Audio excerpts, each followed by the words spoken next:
Setahu saya Mas, Anda sendiri kan punya kerangka berpikir. Jadi setiap Anda ngomong sama anakmu, pasti Anda memperkenalkan cara berpikir kepada dia, kerangka berpikir. Misalnya kue takon, anakmu, Pak, kula do ngeluhe, ya tak dolek obat. Ngeluh karo obat itu satu kerangka. Bahwa kalau sakit diobati, menuju sembuh, kan begitu. Itu berarti satu kerangka.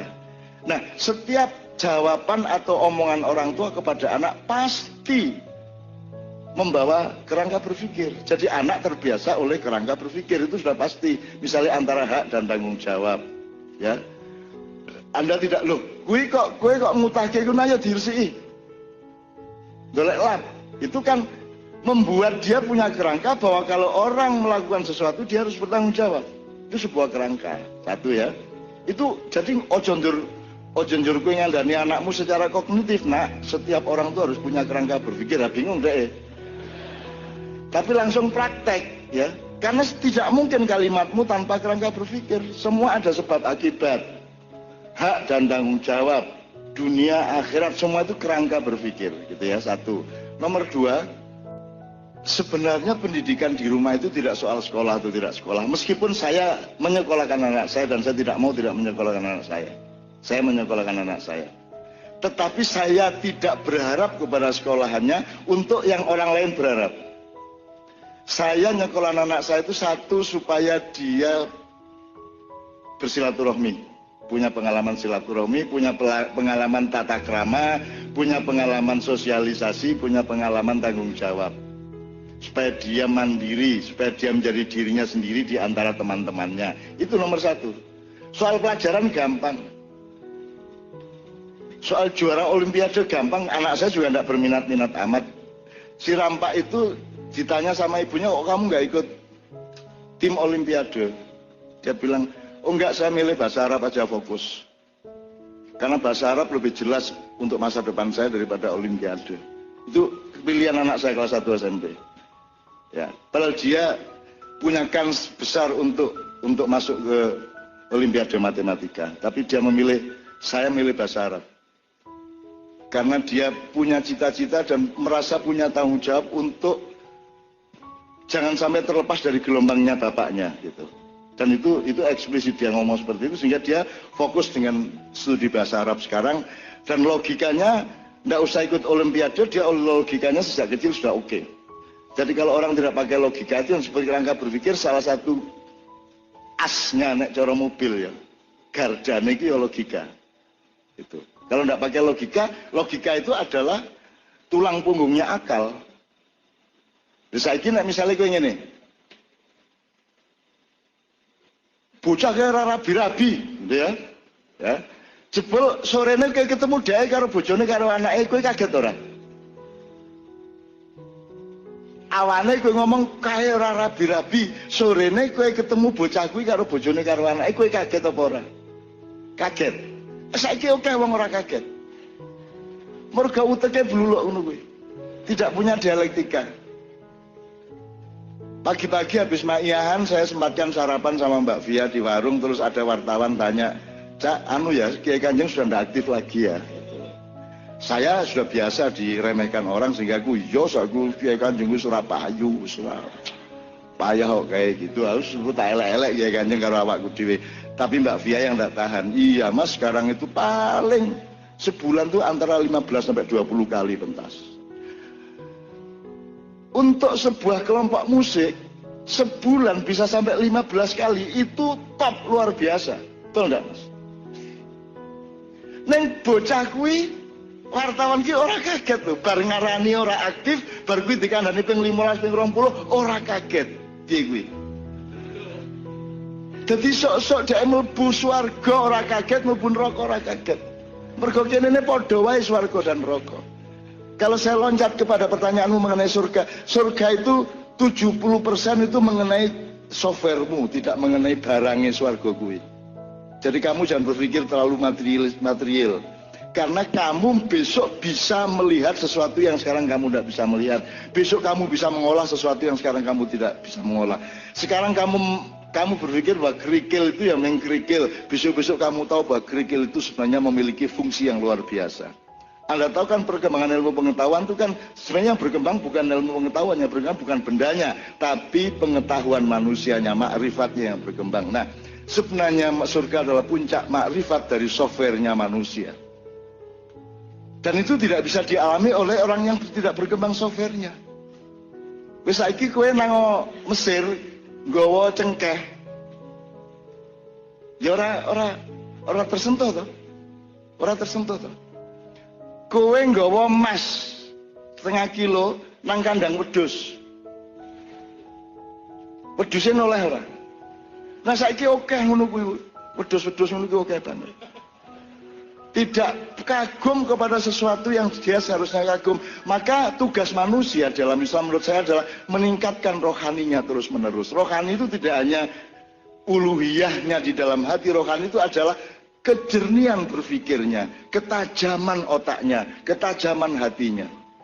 Teman-teman sekalian, saya tidak sekolah secara modern maupun secara tradisional. Saya tidak pernah nyantri seperti Pak Muzamil. Saya tidak pernah kuliah seperti Cak Nur Kholis Majid atau siapapun sarjana-sarjana modern. Tapi mungkin saya agak sedikit lebih rajin di dalam mencari ilmu dan belajar. Mungkin saya agak susah ditandingi soal ketekunan. Jadi aku ke Bali saka kene iki aku ngetik, aja lali kowe. Jam piro wae jamakian jam 4 tekan ngomah aku ngetik. Itu tidak harus di Jogja, mbok ning Surabaya, ning Jakarta, Bali aku tetap ngetik. Jadi kue bingung kapan le nulis. Lo aku ngetik terus. Ono sing tulisan tak tek pas acara ngene iki ya ono, dek ngene ono. Saya bikin naskah raya film itu saya bikinnya di pesawat. Ning pesawat nganggo BlackBerry zaman semono. Makassar Surabaya kan 2 jam. Itu saya pakai untuk nulis skenario raya. Begitu turun ada sinyal tak email. Pokoknya kapan baik, ora peduli sepi, ora peduli sunyi, ora peduli rame, ning tengah pasar ora masalah. Kita harus bisa menciptakan diri kita sendiri di tengah apapun saja. Jadilah dirimu sendiri dalam keadaan apapun saja. Ayatnya Pak Muzamil, orang-orang yang mengingatku atau mengingat Allah ketika duduk, berdiri maupun berbaring.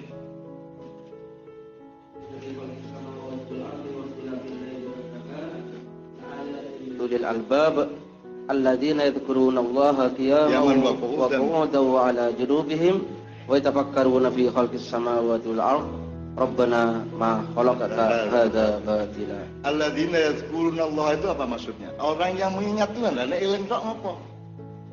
Orang yang meletakkan dan menemukan Tuhan yang sunyi itu, yang hanya bisa engkau temukan dalam sunyi itu. Ketika kamu berdiri mau di pasar, ketika engkau duduk mau di jalan, ketika engkau berbaring mau di rumah, dimanapun saja, dalam semua keadaan, 3 toh, orang itu kalau nggak berdiri, duduk, berbaring. Tidak tergantung tempat dan waktunya, kapan saja yazkurunallaha, kapan saja online sama Allah. Jadi kamu tidak terganggu. Sing jenenge Jawa jenenge topo ngerame. Dan wong Jawa wis nemokke topo ngerame. Nek seniman modern lak kudu golek tempat sepi gitu, menyepi untuk cari inspirasi. Nek seniman Jawa asli yo topong rame ra masalah, mbok kue rame apa yang apa aku tetap ngetik. Zaman dulu saya ngetik di pangkuan saya. Zaman aku nulis buku nganti 80 iki kabeh mesin tik lho ya. Burung komputer lho ya. Kue tak pangku mesake soalnya nek nang meja kan ceklak-ceklak mesake kiwa tengenku do tangi bocah-bocah akhirnya tak pangku ben klik ngono kuwi. Itu pun dengan menemui tamu ndak ada masalah. Pokoknya aku tak terjang kabeh. Pokoknya kudu apik, kudu nyambut gawe, kudu tekun, kudu sregep terus. Karena malas itu dosa. Tapi mungkin saya bisa mempertahankan secara usul fikih, malas itu berarti menghardik waktu, ya. Ada anak Adam yang menghardik waktu ya, Muzamil ya.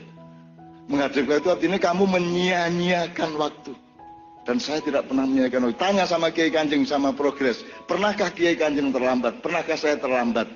Pernahkah kita tidak on time?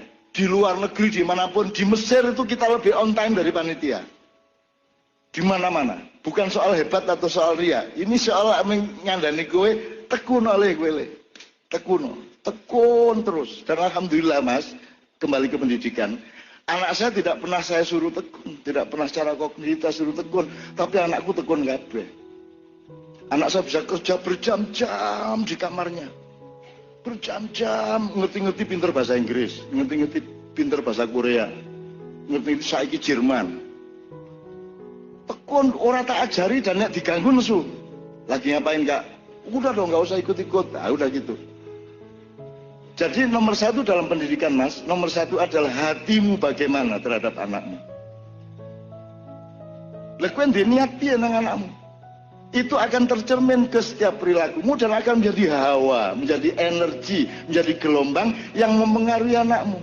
Engko anakmu dadi kaya sing kok batin kuwi. Salah satu pembagiannya adalah, salah satu teknologinya adalah pendidikan kognitif, tapi tidak utama. Yang utama hatimu piye nang anakmu, insya Allah. Sabrang itu ketika kecil tidak bersama saya, sehingga tidak seperti yang saya bayangkan.